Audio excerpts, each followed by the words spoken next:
पुत्री का विवाह। बनारस की वो गलियां जहां हर मोड़ पे आपको एक छोटा मोटा मंदिर मिल जाएगा, शायद यही बनारस की खूबसूरती का एक राज है।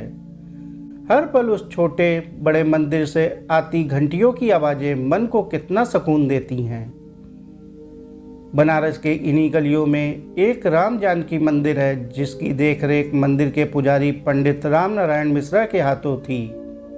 मिश्रा जी भी अपनी पूरी जिंदगी इस राम जानकी मंदिर को समर्पित कर चुके थे। संपत्ति के नाम पर उनके पास एक छोटा सा 2 कमरे का मकान और परिवार में उनकी पत्नी और विवाह योग्य बेटी कमला। मंदिर में जो भी दान आता वही पंडित जी और उनके परिवार के गुजारे का साधन था। बेटी विवाह योग्य हो गई थी और पंडित जी ने हर मुमक्किल कोशिश की जो शायद हर बेटी का पिता करता है, पर वही दान दहेज पे आकर बात रुक जाती। पंडित जी अब निराश हो चुके थे, सारे प्रयास करके हार चुके थे।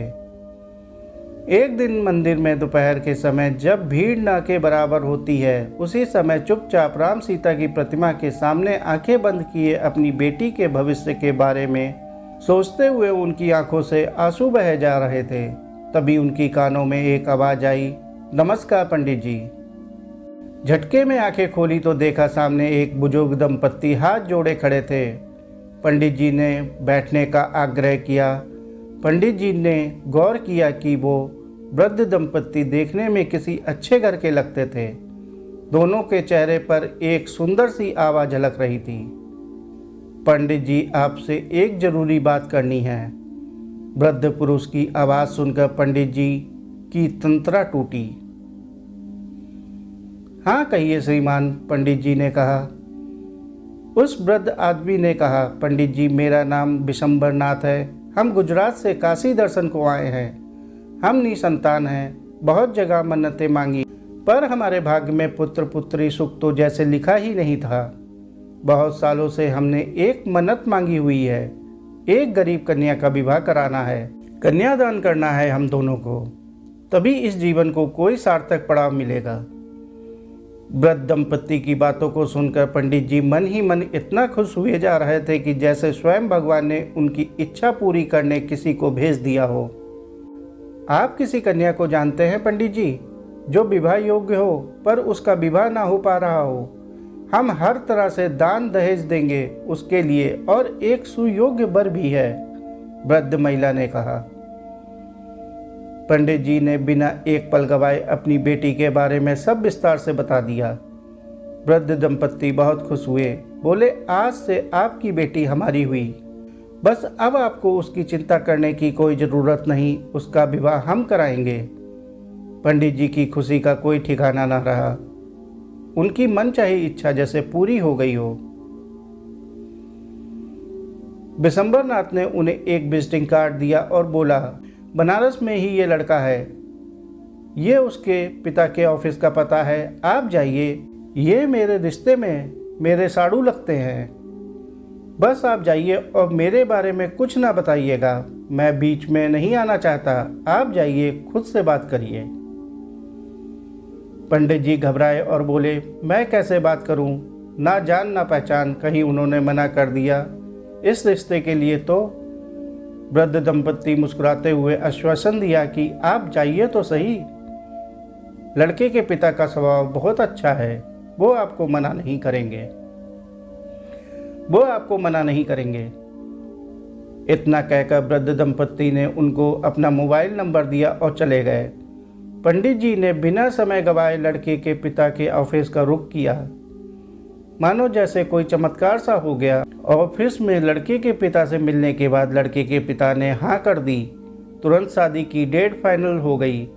पंडित जी जब जब उस दंपत्ति को फ़ोन करते तब तब शादी विवाह की ज़रूरत का दान दहेज उनके घर पहुंच जाता। सारी बुकिंग, हर तरह का सहयोग पंडित जी के फ़ोन कॉल करते ही उन तक पहुंचने लगते। अंततः धूमधाम से विवाह संपन्न हुआ। पंडित जी की लड़की कमला विदा होकर अपने ससुराल चली गई। पंडित जी ने राहत की सांस ली। पंडित जी ने अगले दिन मंदिर में बैठे उस वृद्ध दंपत्ति के बारे में सोच रहे थे कि कौन थे वो दंपत्ति जिन्होंने मेरी बेटी को अपना समझा बस एक ही बार मुझसे मिले और मेरी सारी परेशानी हल लिए। यही सोचते सोचते पंडित जी ने उनको फ़ोन मिलाया। उनका फ़ोन स्विच ऑफ बता रहा था। पंडित जी का दिल ज़ोर ज़ोर से धड़कने लगा।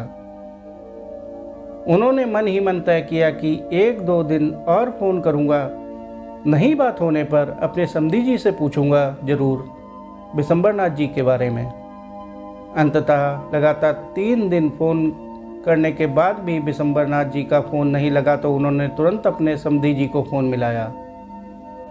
फ़ोन पे बात करने के बाद पंडित जी की आंखों से झरझर आंसू बहने लगे।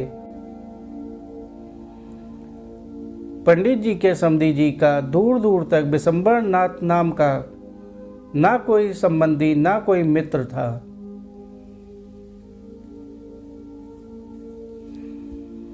पंडित जी आंखों में आंसू लिए मंदिर में प्रभु श्री राम के सामने हाथ जोड़कर खड़े हो गए और रोते हुए बोले, मुझे अब पता चला प्रभु, वो बिशंबरनाथ और कोई नहीं आप ही थे।